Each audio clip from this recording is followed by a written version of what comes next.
ఇక్కడైతే మనకి కొన్ని కైట్స్ మాత్రమే ఎగురుతున్నాయి. ఎందుకనంటే ఈవినింగ్ అవర్స్ అవుతున్న కొద్దీ ఫ్లైట్ అవ్వవు కదా! కొంచెం గాలి తగ్గుతుంది కాబట్టి. ఇంకొన్ని కైట్స్ మాత్రం ఈవినింగ్ అవర్సే ఫ్లై చేశారు. లైక్ ఒక కైట్స్ చూస్తుంటే మీరు లాస్ట్ చివరి వరకు చూడండి. ఒక కైట్ ఉంది. అది రౌండ్ తిరుగుతానే ఉంది. ఇక్కడొచ్చేసరికి ఈవినింగ్ అవుతున్న కొద్దీ ఇంకెక్కువ క్రౌడ్ కనబడుతుంది. ఎందుకు అని చెప్పేసి అనుకుంటే అక్కడ ఫుడ్ ఫెస్టివల్ అనేది ఓపెన్ స్పేషియస్‌లో పెట్టారు. లైక్ అక్కడిదక్కడనే మంచూరియాస్ చేసిస్తున్నారు, ఫ్రైడ్ రైస్ చేసిస్తున్నారు, న్యూడిల్స్ చేసిస్తున్నారు, మిర్చి బజ్జీ, ఇంకా చాలా స్నాక్స్ అనేటివి చాలా అవైలబుల్‌గా ఉండే. అందుకని చెప్పేసి ఈవినింగ్ అవర్స్ అవుతున్న కొద్దీ క్రౌడ్ ఎక్కువ అయ్యారు.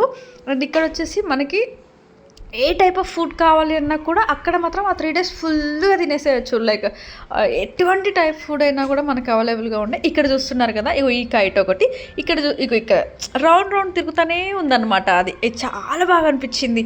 చాలా ఎంజాయ్ చేసాము ఆ కైట్ చూస్తుంటే కూడా. అది ఓన్లీ ఈవినింగ్ అవర్స్ మాత్రమే పెట్టారు. లైక్ 4 o'clock స్టార్ట్ అయిందైతే ఆల్మోస్ట్ 5:30, 6 వరకు అది నడుస్తూనే ఉంది. అగో చూడండి, చాలా బాగా అనిపించింది. అంటే డిఫరెంట్ టైప్ అనిపించింది. ఇన్ని మార్నింగ్ నుంచి చూసే కైట్స్లో ఇది ఒకటి చాలా బాగా అనిపించింది ఈవినింగ్ అవుతున్నా కొద్దీ. అండ్ ఇంకోటి ఇక్కడ ఇట్లా కైట్స్ అప్పటిదప్పుడే అది కొన్ని బటర్ఫ్లై టైప్ కానీ, ఈ కైట్ అయితే చాలా బాగుండే అబ్బా. ఈగల్ టైపే ఉండే, ఇదిగో బటర్ఫ్లై వచ్చేసింది. ఇలా చాలా కైట్స్ బాగుండే.